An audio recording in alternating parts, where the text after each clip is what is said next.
Dawson's Rambles.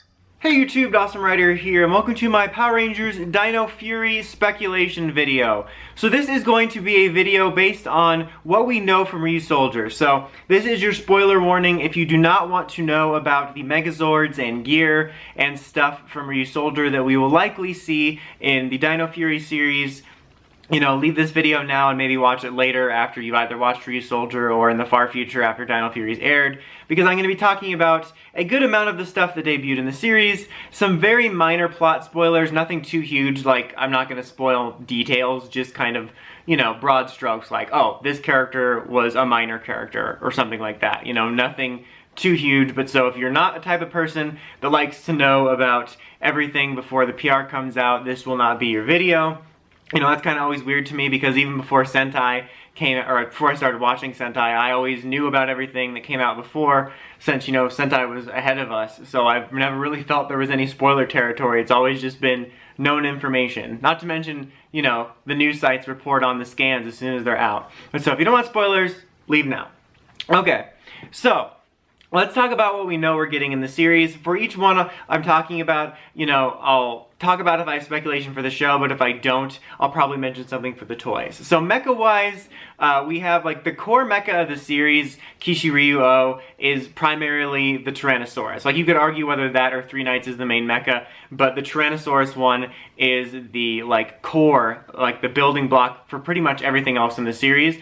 I don't have any speculation on how it could be used. Like, it's gonna be used. It's the main mecha. My main thing I want to talk about with this is Hasbro needs to make this easily available. Like, we're having two series back to back now where red is crucial to the mecha formations, and Red Racer Zord has been largely MIA from normal stores even before like the world was crazy. Like, you could not find this guy very easily unless you lived on, you know, fake Earths with stores like Medger. But so they have to make that more readily available because you cannot do any of the other formations for a good while without this.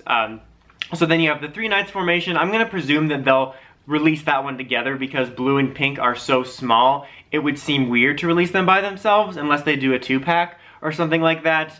And then green and black are a little bit larger ones. I could see them maybe doing a 2-pack or individuals for those depending on how they wanted to go with it.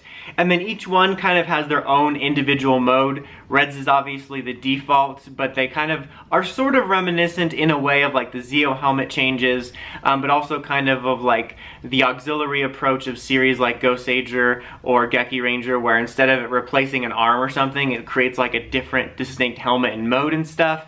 And going along with that, there is a very strong LEGO customizable gimmick to the series, if you didn't know that. So Hasbro should probably take advantage of that, given that they're known for transforming robots, and that could be a fun gimmick for the series run. Kind of like Zord Builder. I know a lot of people hated that, but this is a good marketing gimmick to like market the LEGO aspect of these. And then you have a plethora of auxiliary and allied Zords like Dime Volcano, who is helpful for one of the main power-up formations. You got Pakigaru, the Raptors. I feel like I'm forgetting somebody, but you have a bunch of kind of those individual ones, and also a very similar approach to, you know, they're like not replacing a limb or something, they're creating kind of a new mode with like a different helmet for each different Ryusoul and stuff like that. I presume we'll see a good chunk of those. You never know, and it depends on like how much time they have and everything, because it's not unheard of in the last decade for us to cut things, but I presume we'll get most of these. Just on the toy line speculation wise, it's just kind of weird because we started Hasbro with Beast Morphers, which didn't really have any auxiliaries outside of Frog, which as of this recording we haven't seen them do anything with, so we don't have a precedent for how they handle auxiliaries, but given that there's quite a lot of them, I can't imagine they would all be skipped over. And then of course you have Gold's mech, Mosarex, which is one of my personal favorites, Kishiryu Neptune. I imagine we'll see that, and I certainly hope we do. And then you have Yorkuro, which is the next main mecha. It kind of coincides with the power-up. I'll talk about this later, but it'd be perfect for an original Ranger. But that's also a really cool mecha that I certainly hope we get. The only one that I think could possibly be likely that we skip is Kishiryujin, which is the classic repaint slash slight remold movie mecha. I mean, obviously it's a cool mech and I think it could potentially sell well, but it's not unheard of for us to cut mecha for time. The only reason I speculate it could possibly be cut is because like I said, there's precedent for it, and I'm not sure how they operate with this. Well, you know, if this was Bandai, I would be speculating there's a 99% chance they would use it, because in Dino Charge, not only did we get the black repaint, which was only used in Kyryuger for the Triple Dino Team Up movie for like 5 seconds, but we got yellow and green repaints, which I don't remember ever being used in Kyryuger, but we never used it here. So if this was Bandai, they would not miss a chance to release something like this, but given that this was only a movie mecha, I don't know. Like, I'm not saying I really think it will be skipped, but I think out of all of the mecha in the main line, this might be the only one that could be skipped outside of maybe an auxiliary. So talking about changers and gear, we went back to a traditional changer this year, which was very reminiscent of the Dino Thunder Abba Ranger one, and then you have the Ryusoul Caliber, both of which read the gimmick. There was a lot, I don't remember if this was ever confirmed, but there was a lot of strong speculation that, like in the early stages, they wanted to use the Caliber as the changer, given that some other things later do use it as a changer, and then they decided to add on the changer to hit as many nostalgic Sentai trope buttons as possible. So there is a chance, you never know, they could pivot and make the sword the changer again, like kind of like we made the Ninja Steel weapon the Morpher out of nowhere. But I doubt it personally, just because it's in the suit after they morph. So if it wasn't on the suit after they morphed, I could maybe see it, but since it's so prominent there, I think it'll be there. My only speculation and hope about that, toy line wise, is I hope they make it a better toy. I like the Ryusoul Changer design, but I felt it was a rather lackluster toy. It only read the Ryusouls on a base level, and most of the heavy lifting was done by the sword. I would personally love it if both the sword and the changer read them, and read them uniquely. I think that would make it more worthwhile to buy both, but honestly I wouldn't mind it being flip-flopped and have the changer read more of the Ryusoul gimmicks, similar to how the Beast Morphers 1 reads the keys in this series, and then just make the sword kind of a, you know, a role-playing weapon toy. I wouldn't mind that, but I just kind of want to see the changer do more. There was also a series of other sword releases. You have the sword release for Geysorg. If we get that or not will be dependent on how big his character is in this series, but it's certainly easy to do given that it's just a repaint. And then you have the Ryusoul Caliber, which was used for a power-up, which I can easily see being used as like the Season 2 stuff. Same thing with like the Max Ryusoul Changer for the Max Ryusoul power-up. Like, I could easily see, presuming there's a Season 2, Season 1 is like, here's the changer and the main sword, and then Season 2 is the Ryusoul Caliber and the Max Ryusoul Changer. And I don't really have any speculation on that show-wise, whether we'll use anything like that. So now let's talk about Ranger stuff. Like, so there's only one main 6th Ranger in the series, like traditional, which is the Gold Ranger. Again, no speculation about like, are we going to use him? Of course we probably are. Now watch, they're going to do one season without him. They will probably use him. My only real hope is, you know, let's make him a cool character. I really miss cool 6 Rangers. I feel both in PR and Sentai in recent years, I've missed having kind of a cool, badass 6 Ranger. They've all been kind of weird and quirky. Some of them I've liked, but it's just, I kind of miss that, and I want that change of pace. The only other thing I have to say in relation to that is his changer is a gun-based changer. I presume, and I'm going to speculate, it's going to be a Nerf gun release. It's primed for it. I do miss getting traditional 6 Ranger Morpher releases. I don't know why, ever since the Neo Saban era with Bandai, they stopped doing that, because maybe it was different for you guys, and you can let me know in the comments, but when I was younger, the 6 Ranger gear, like the Morpher and stuff, was among the most exciting releases for like me and my younger fellow Power Rangers fans. And now it's almost like it's something they cut out because it's not popular, and it's always regaled to like a D-list release. And, you know, we got that for Beast Morphers. We had the Nerf gun release, which, you know, okay, that's fine, but why did it have to look so bad, since the precedent for the previous Nerf release was the Cheetah Beast Blaster, which looked honestly fine as a display piece. So like I said, he is the only proper main additional Ranger in the series, but we do have 2 additional Ranger-esque additions, which is Geysorg, which is the Purple Knight, which is very Korag and Wolzord-esque. He definitely had an important role in the Ryusoulger series, but he wasn't around as much as I thought he would be. Like, for example, I would say he wasn't as prominent in the series overall in terms of its run as Wolzord and Korag, or at least it didn't feel that way, especially since he was teased up in the Super Sentai Strongest Battle, and then he didn't appear until like at least a quarter of the way into the series run, and then at that point it was like little teases until he finally got to his arc. So my hope is, I do want us to use this character because I would love a figure for it, absolutely, I love the design, but I would like to see whatever we do with this character being given a bigger role in the series, kind of more like Korag, make it a more prominent role, whether he ever joins the team or not. I would just like to see him be used more.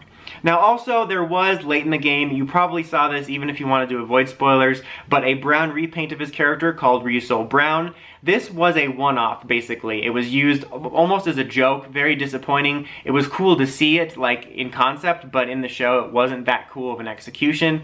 So who knows if we'll use it, but I don't think it's impossible because Power Rangers does have a history of taking things that were used briefly in the Sentai or in a different way and expanding their role, such as the Phantom Ranger, or more recently with the Darkbuster suit, aka Blaze. You know, Blaze obviously premiered at the very beginning of Beast Morphers and was a prominent main villain throughout the first season run in that costume. But if you didn't know, in Go Busters, that was a suit only introduced in the finale arc for a handful of episodes. So there's an immediate recent precedent for them doing something like that.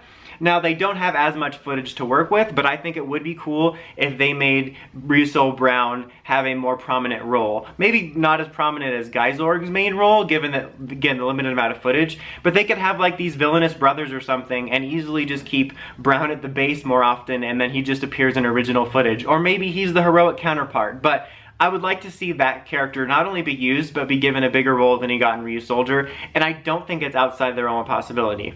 Speaking of the realm of possibility, there is no other Rangers, but I would love an additional Ranger. I feel like you can be guaranteed to put that on my wish list for any Power Rangers adaptation is original Rangers. Doesn't matter what series, I'm always happy to see an original US created Ranger, so that's no different here. But mainly I would love to see a Ranger based off of Yorkshire. I think it would make a sick looking white or light blue or hybrid colored white and light blue Ranger.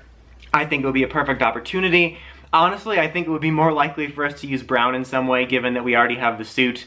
But I think it would be a perfect opportunity, not just because I want to see it, but because in the Ryusoulger series, there was this aspect of tribes, with the core 5 Rangers representing the land, Gold represented sea, and then Yorkshire represented sky, but he didn't have a corresponding Ranger. It just corresponded to a power-up. So if they use that tribe, nature, elemental aspect in any aspect, I think it would be awesome to see them have an original Ranger for that and actually use that concept better. That's something else that was in the series that I can speculate on, like I just mentioned, was that tribe aspect. And if we use that in any form, I'd like to see us take more advantage of it because I felt it wasn't taken advantage of as much as it could have been within the Ryusoulger series run.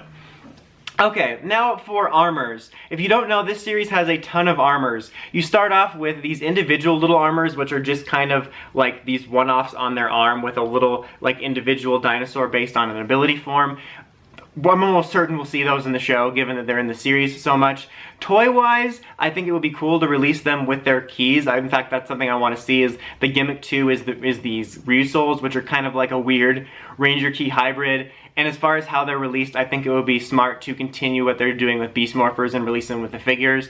But I think it would make sense to release them with their corresponding armor. I think it would be nuts to do an individual figure for every individual arm figure, but maybe like a multi-pack or something. I'm more concerned about seeing the chest armors. There is a variety of chest armors, most of which are based off of the auxiliary mech of the series. I think the only one that's not is Gold's armor. It's just kind of a power-up, but they're really cool. I think they look awesome. They're very fitting for the night theme. They're one of my favorite things about the Ryusoulger series. One of the reasons I'm not too upset about us doing the series is because I really want figures for these.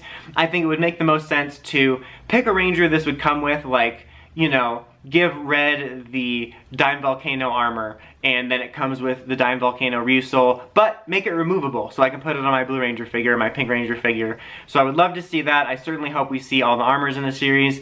Then of course there is also the Big Daddy Max Ryusoul Red, one of my all-time favorite power-up suits. It's really awesome looking in my opinion, one of the slickest looking ones. Definitely hope we see that, and hope we see multiple figures of it in the series. Just now to round it off with some minor plot speculation, all we have out of this recording is a generic plot description, so we can't really infer anything.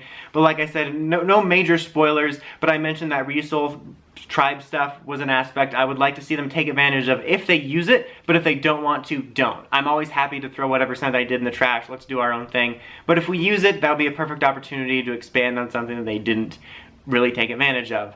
There was also something that some people might not know about, that the core 5 team was kind of split up, where red, blue, and pink were kind of a core team, and then black and green were their own thing, and they, you know, it was weird because they were on the team, but then they also weren't, and I never understood what they were going for with that. It was sort of similar to the Thunder Rangers from Hurricaneger or Ninja Storm in theory, or how Black and Green and RPM also had slightly different suits, but I just felt it was weirdly done, so I could easily see them doing away with that. I mean, there's definitely footage of them fighting separately, but their suits are the same. There's really not enough to be done with that. So I think if they do use that similar to the tribes, let's take better advantage of it and make it seem more important. But if otherwise, we really don't need to do that. And then the last thing I wanted to speculate on was villains. I didn't want to go over each villain and what I would hope for their role is. I know there was a lot of people unexpectedly upset about them being aliens again. Like, I was expecting 1,000 dinos again comments, but we got aliens again comments, which almost felt like a parody of the dinos again stuff. But I mean, we don't know what's going to happen. In the Ryusoulger series, not a huge spoiler, but they were from space, but they were originally from Earth. So it's possible they could do something with that. I think it's kind of early to pull the pitchforks out on a, you know, basic plot synopsis. But my main hope for the villains overall, I don't have any specific hopes, is that just they have more of a presence. I had a huge problem with that in Ryusoulger, with just Weisel being an idiot mostly, so I hope that they have a little bit more of a prominent presence in the series and feel a little bit more threatening overall. But that is it for my speculation. You know, my main thing is I just want the show to be good. I have some pipe dreams, like wanting to see Ryuso Brown used more and see an original Ranger, and you know, based on the status quo, what we're likely going to get is a decent to mediocre show, primarily made up of filler with 2 Bulk and Skull clones honking their horns at us again. But it can't hurt to speculate and hope. So what do you guys hope to see based on what we know of from Ryusoulger? What type of original creations do you hope to see? Let me know in the comments as usual. If you enjoyed this video, be sure to like, comment, subscribe for more Power Rangers content and nonsense. Until next time, Dawson Rider, signing out.